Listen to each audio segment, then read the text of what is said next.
Hello from the road to nowhere. As you can see, this is the sorghum crop. It is early in the morning, about 8:30, 9 o'clock. I have been out here since first light, taking the rest of the heads off of the sorghum crop. I did the entire crop. Those that had not been cut the other day had come out in good shape. Some still yet to come out, but we're preparing for the storm that's coming up from the Gulf.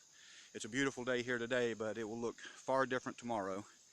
And had I not taken the heads off of the stalks here, 30-mile-an-hour winds and 2 inches of rain would have put most of this crop on the ground.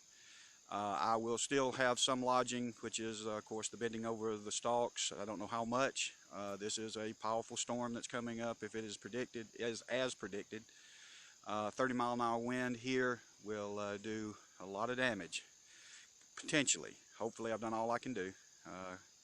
So we'll just have to see how this weathers the storm. There will be a video of it after the storm comes through tomorrow. It's a beautiful day here, not a cloud in the sky. You would not think that this impending storm was coming up. It's a good thing we have that type of thing. Also, I'll be having to, this is a farmer's nightmare. My pole barns, they're tall, because I had large equipment that goes in here. A blowing rain will blow right under those sheds, so they offer good protection for, you know, your standard shower, which is coming straight down. But at a 30-mile-an-hour whipping wind, it will go right under there, and it will soak everything under there. So anything that is perishable by water, even though it only lasts 3 or 4 hours worth of rain, once it's wet, it's wet. You have to dry it out. It's better to keep it dry than to get it dry. So I'll be having to batten down the hatches, as they say, under the pole barns as well. And of course, all of this construction stuff, I've just been lazy about getting it on back down and under the shed. So this gives me good impetus to do that and go ahead and finish that up. Sometimes it takes a little punch to get things going, but you do things as they're needed to be done, because there's a lot to do on the road to nowhere. So this is Thursday morning, the first day of September, and do all the mowing, and this is where the road to nowhere really looks great. Of course, this is the garden spot that will be plowed up. I'm not going to plow it. I had planned to plow it this week.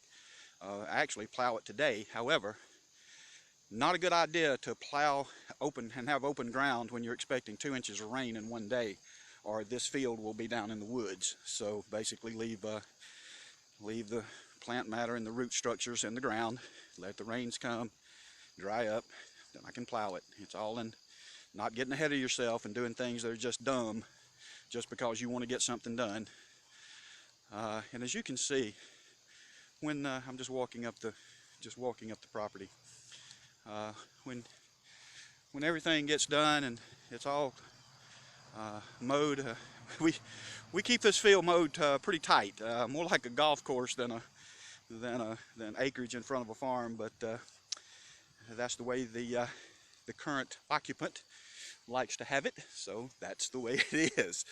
But as you can see, it's just waking up to this every morning and having the sun come up and just having this view and the peace and quiet, and you see these brownish places around the fields and the garden spot.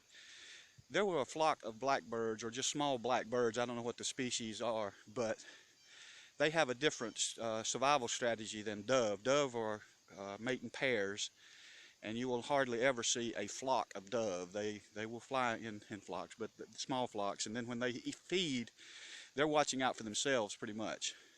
These other birds land in mass, almost like a herd. They have the herd mentality, so that if they're all on the ground at one time, yes, one or two may be taken, but the others will survive. So they go straight to the ground in mass, and they will cover the ground. This morning, those brown places were it was actually covered so that they looked black. And when I walked up, they all took flight at one time, and it was almost the same sound as when the geese flew over the other day. Just the wings cutting the air. The rush of the air under the wings, it was incredible. And the sky was almost black with birds as they flew. and they flew and then landed again and flew and landed again. It took them about 3 hops before they finally decided to take flight and leave the property.